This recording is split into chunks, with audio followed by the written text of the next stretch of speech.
My name is Ray, and I am a 12-year-old human rights activist. We have gathered here today to celebrate Juneteenth.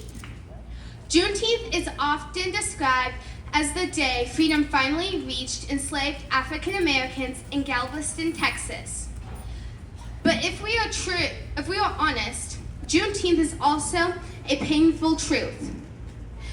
Freedom delayed is freedom denied.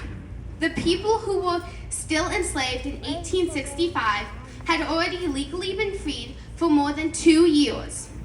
Their freedom existed on paper, but not in their reality. And that raises a question for us today. What is freedom? Is freedom simply being told that you are free? Or is freedom having the power, opportunity, security, and to live freely? Juneteenth forces us to ask not only how far we have come, but how far we still have to go. We should celebrate the victories that generations before us have fought to achieve. We should celebrate the end of slavery. We should celebrate the civil rights movements. We should celebrate every barrier that has been torn down because ordinary people refuse to accept injustice as normal. Those victories matter. But Juneteenth is not just a celebration of the past, it is a challenge to the present. While many freedoms were gained for our people on the original Juneteenth, there are still freedoms that we are fighting for today.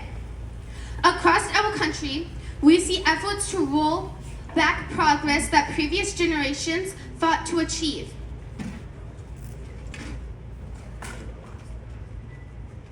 We see attempts to silence conversations about race and history. We see attacks on diversity, equity, and inclusion programs.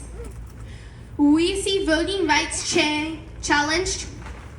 We see fear and division used as political tools.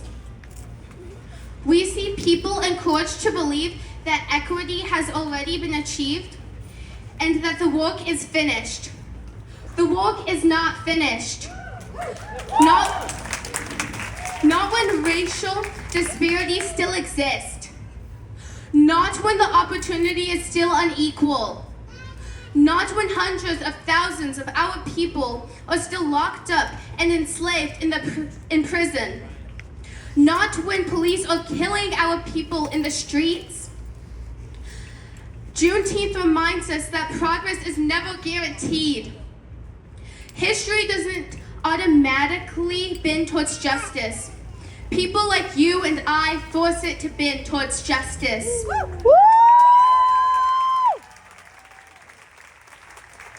Every right we celebrate today exists because our people were willing to change the status quo. Leaders were willing to speak even if it was unpopular. They were willing to march, organize, vote, teach, and sacrifice. Change has never come to people who give up. And that is why we cannot give up now. There are people who would like us to become discouraged. There are people who would like us to believe that our voices do not matter. There are people who would like us to become exhausted, divided, and silent. We must not give them what they want.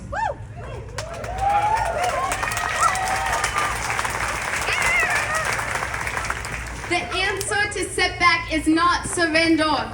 The answer to injustice is not silence. The answer to disappointment is not despair. The answer is perseverance. The answer is courage. The answer is working together as a community to fight for justice. That the people who celebrated the first Juneteenth had every reason to feel discouraged. Yet they chose hope.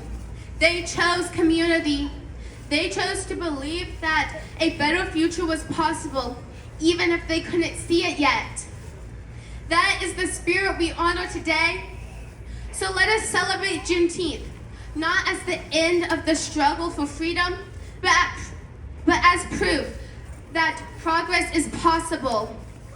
Let us remember that every generation inherits unfinished work. And let us leave here committed to doing our part.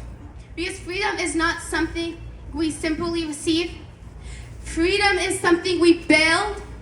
Freedom is something we protect. And freedom is something we fight for. Now it is our turn to fight for all the freedoms our people deserve.